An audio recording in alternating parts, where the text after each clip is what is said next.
নমস্কার, কেমন আছেন সবাই? আজকে আমি একটা বিয়েবাড়ির রান্না দেখাতে চলেছি। এটার নাম হচ্ছে ছানা চিংড়ির শুভ দৃষ্টি। এখানে আমার চিংড়ি মাছটা আমি হলুদ নুন দিয়ে অল্প ভেজে রেখেছি। এখানে ছানাটা আমি করেছি লেবু দিয়ে।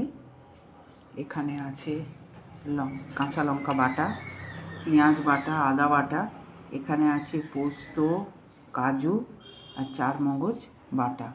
আর এখানে আছে রসুনটাকে আমি হাফ একটু কুড়ে নিয়েছি। এই আর নুন তেল তো অ্যাজ ইউজুয়াল লাগবে। এবার নেক্সট প্রসেসে আসি। এরপর আমি এই চিংড়ি মাছের ভেতর পেঁয়াজ বাটাটা দিচ্ছি। এটা খুবই ভালো হয়, বিয়েবাড়িতে এটা হয়ও।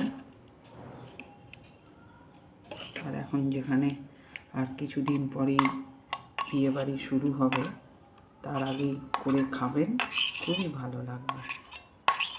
এবার দিচ্ছি রসুন বাটাটা, পেঁয়াজ বাটা দিলাম, পোস্ত, চারমগজ, কাজু দিলাম, এবার রসুনটা দিলাম।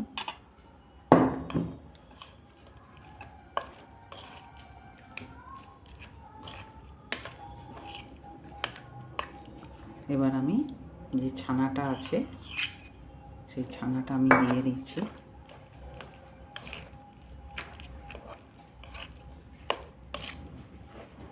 এরপর দিচ্ছি আদা বাটা,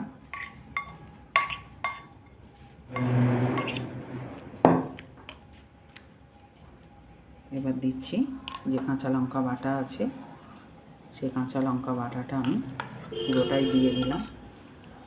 এবার আমি একটা মিক্সিং করে আমি আপনাদের দেখাচ্ছি। আমি এখানে যেহেতু লঙ্কা আছে আর ব্যালেন্সের জন্য আমি এখানে গুড়টাকে একটু মিহি করে আমি দিয়ে দিলাম, চিনি দিলাম না। এরপর দিচ্ছি যে সর্ষের তেলটা আছে, সর্ষের তেলটা দিলাম।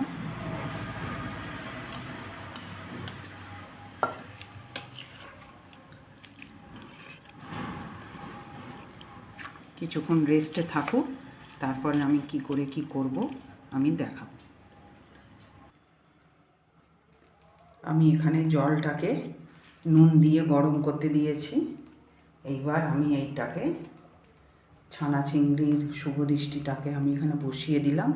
এটা হোক, তারপরে আমি আপনাদেরকে দেখাচ্ছি রান্নাটা কেমন তৈরি হলো। দেখুন, আমি এবার আস্তে করে ঢাকাটা খুললাম।